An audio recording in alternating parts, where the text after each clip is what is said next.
Yesterday, we found out that 2 grooming gang survivors quit their roles in the UK Government's inquiry into grooming gangs.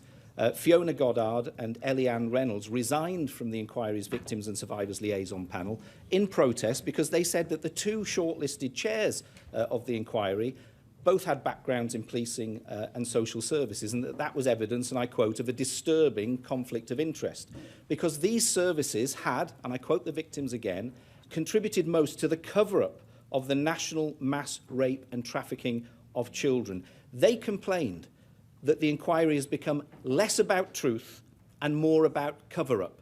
First Minister, do you agree with them about that assessment of the situation? And if not, why not? I hope the chair will be appointed as soon as possible, but obviously this is a matter for the UK Government. Again, you didn't answer the question. I asked whether you agreed with the brave victims who set themselves apart from the Victims and Survivors Liaison panel because of their concerns about a conflict of interest. Perhaps you can answer that question in response to my third question here as well.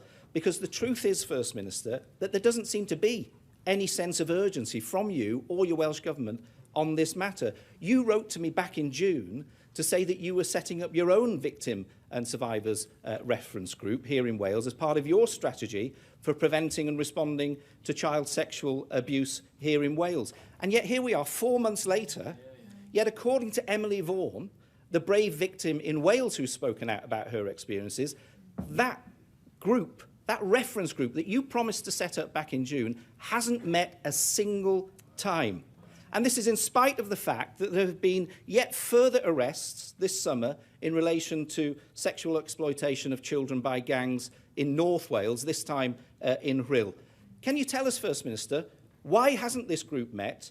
Why is it such a low priority for your Welsh Government? And what action will you now take so that the brave victims of these evil crimes can get the justice that they deserve?